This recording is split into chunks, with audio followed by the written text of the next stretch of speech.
श्री सद्गुरु महाराज की जय। संत मत सत्संग भजन प्रवचन आदि सुनने के लिए चैनल को सब्सक्राइब कीजिए।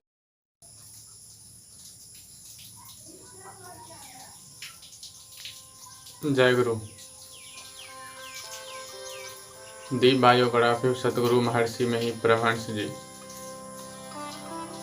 सतगुरु महर्षि में ही परमहंस जी महाराज का अवतरण 1885 में वैशाख शुक्ल चतुर्दशी को हुआ था। उनके पिताजी का नाम बहुजन लाल दास, माता की नाम जनकवती देवी थी। ये कर्ण कुल कायस्थ के वर्ण के थे। इनका जन्म मधेपुरा जिला के खोकसीसिया मझवा ग्राम में हुआ। जन्म से ही यह 7 जटाएं लेकर अवतरण हुए। नित्य प्रति इनके 7 जटाओं को सुलझा दिया करते थे और फिर अगले सुबह 7 जटाएं वही वैसे ही बन जाते थे। प्रायः लोग देखकर कहा करते थे यह कोई महान ऋषि उत्पन्न लिए, और सत्य भी था।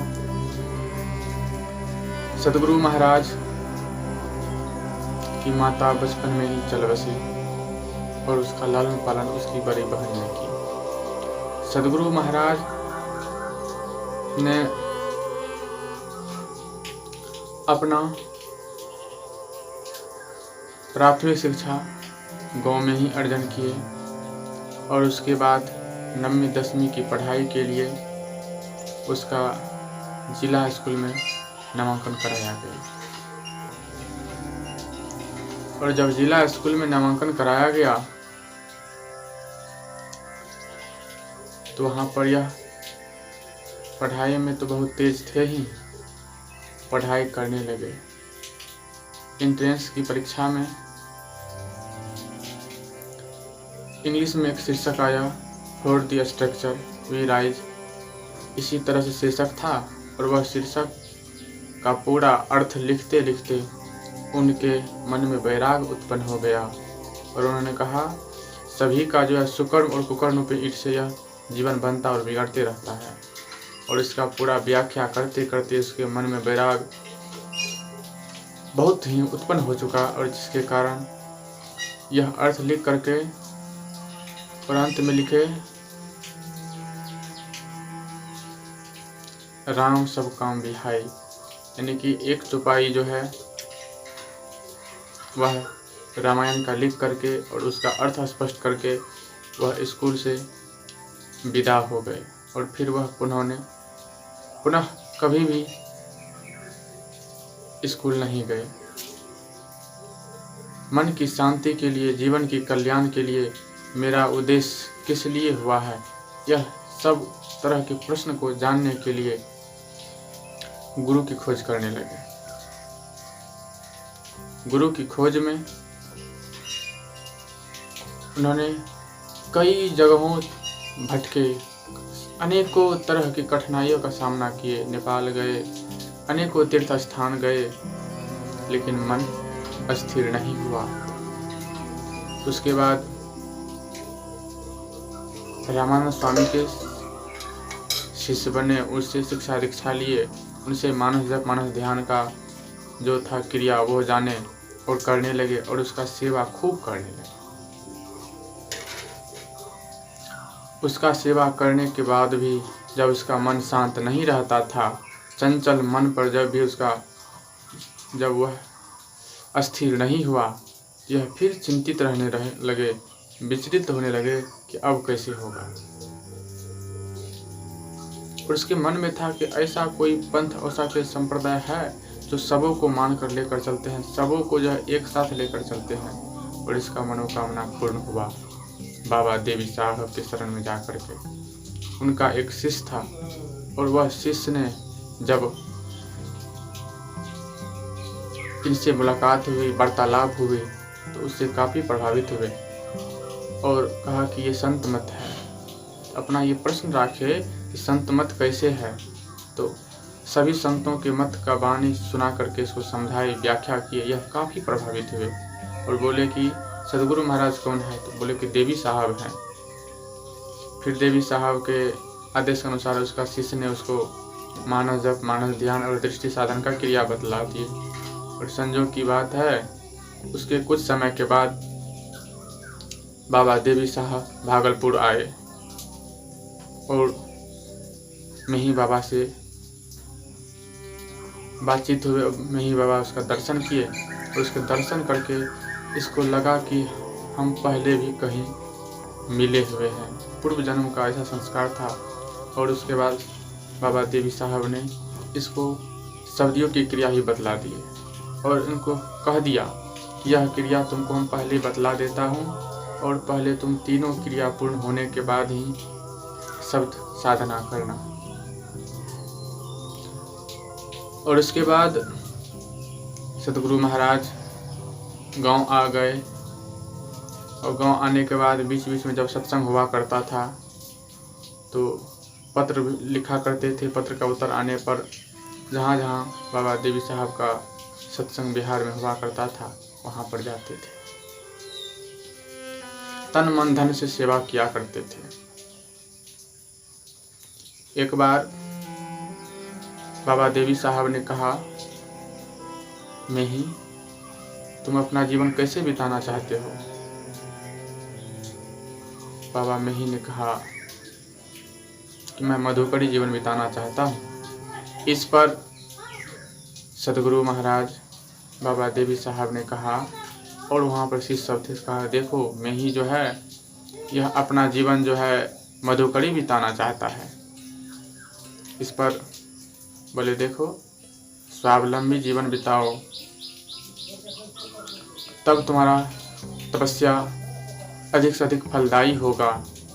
इतना ही नहीं, अगर तुम 100 वर्ष तक जीते हो तो तुम अपना भोजन कैसे प्राप्त करोगे, किसी पर आश्रित कैसे रहोगे? इसलिए स्वावलंबी जीवन जियो, अपना कुछ उपार्जन करो। और सतगुरु महाराज इसको कटरी बांध लिया और उसके बाद अपने गांव आ गए। गांव में ही सतगुरु मेही बाबा के जो पिताजी थे वह जमींदार भी थे और उन्होंने ज़मीन दे दिया और उसी में कहा कि अपना आप कार्य करो और ध्यान साधना पूजा पाठ करो। क्योंकि पिताजी का भी था एक लालसा कि घर पर रहे तो उसको आंख से खुलकता। सदगुरु महाराज का पिताजी तो दे दिया, तो कुछ दिन तक सतगुरु महाराज बच्चों सबको पढ़ा करके उपार्जन क्या करते, ध्यान साधना करते और अपने यहाँ जो है खेत में ही गुफा बना लिए थे। कर्म करो, काम करो, नहीं तो खून खराब हो जाएगा, ध्यान साधना नहीं बनेगा, किसी कर्ज लेकर काम मत करो, ऐसा लगाओ कि जिससे कि ढेर सारा दिन चले, या तो केला या बांस लगाओ जो आगे चल के बड़ा फलदायी हो। और हुआ वही। और उसके बाद आम का बगीचा लगाए, केला लगाए। आज भी धराया में आम और केला का बगीचा इतना प्रसिद्ध है, अभी तक भी है और वहाँ पर आश्रम भी बना हुआ है। बाबा देवी साहब के कहे अनुसार हर कार्य को किए और उनके आशीर्वाद से 101 वर्ष तक इस धरा धाम पर रहे और उसके बाद ब्रह्मलीन हो गए। इन्होंने 14 धर्म ग्रंथ के रचना कीजिए, 14 पुस्तक का रचना किए और 14 पुस्तक आज जो है एक संजीवनी है और एक अमृत है। उसको जो ग्रहण करते हैं तो वो साधक हम ये समझिए अमृत पान करते हैं और उसका सभी तरह का शंका और समाधान हो जाता है। और बाबा देवी साहब का उन पर आशीर्वाद भी था। बाबा देवी साहब से एक बार एक मीडिया वाले आकर पूछा और उसका तस्वीर लेना चाहा, तो बाबा देवी साहब ने कहा मेरा तस्वीर नहीं लो, मेही दास का लो, यह एक तरह से आगे चल के चमत्कार के रूप में प्रसिद्ध होगा और यह नाम करेगा। और हुआ भी वही।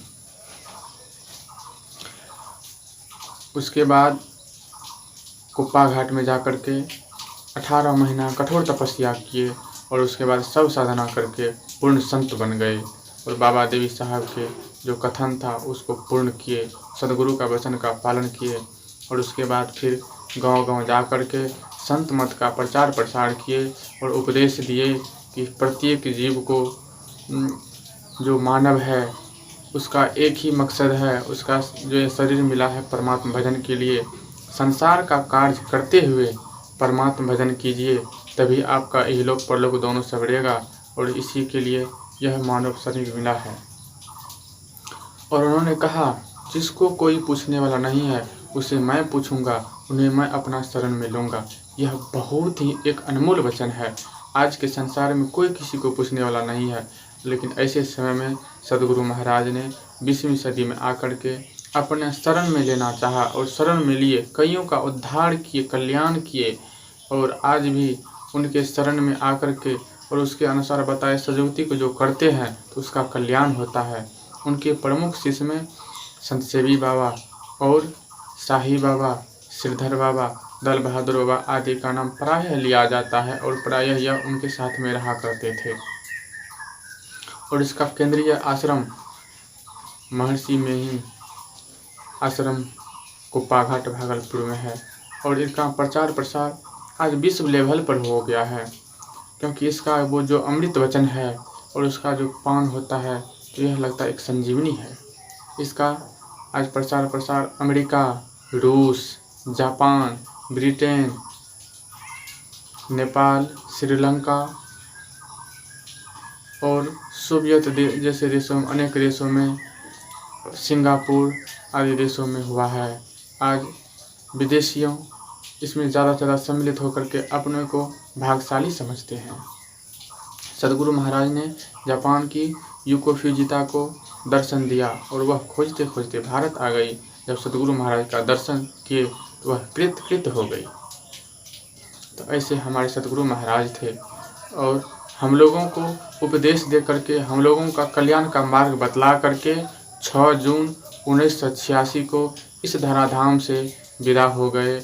और जाते जाते उन्होंने आशीर्वाद देते गया, 5 अपने हाथ को खड़ा किए और यह उनके 5 उंगली का संकेत था कि पंच पाप से बचकर रहना। और उसके बाद सदाचार का पालन करते हुए अगर तुम रहोगे तो तुम्हारा जीवन का अवश्य ही कल्याण होगा।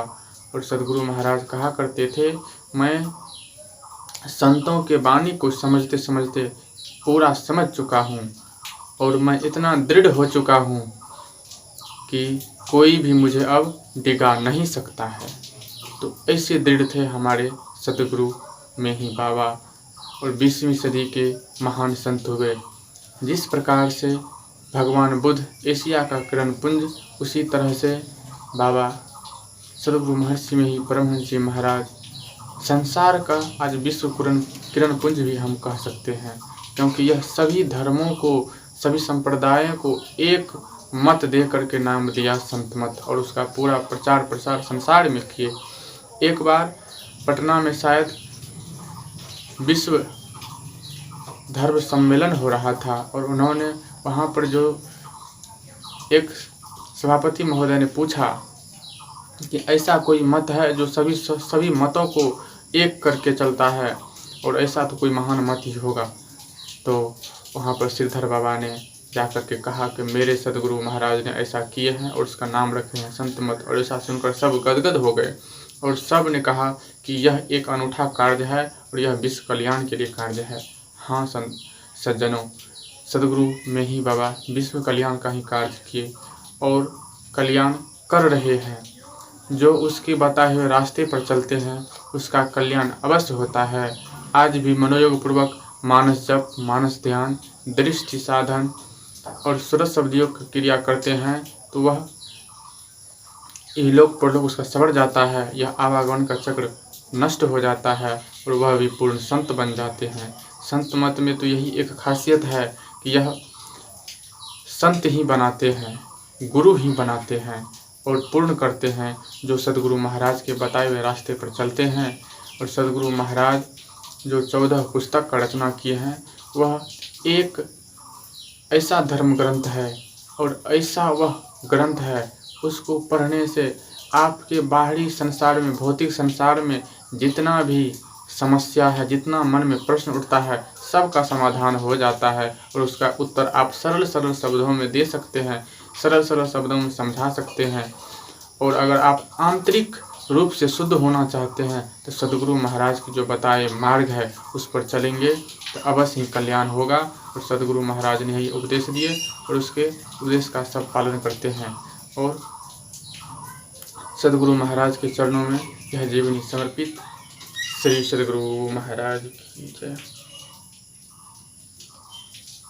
सज्जनों, यह जीवनी को आप पूरा अगर सुने तो आप अंत में सब्सक्राइब करते हुए जाइए, लाइक करते हुए जाइए। यह गुरु महाराज का जीवनी है और इसको अधिक से अधिक शेयर करें जिससे कि और भी सत्संगी इसको सुने और इससे प्रेरित होंगे और लाभ भी लेंगे और यह बहुत ही कल्याण की बात होगी।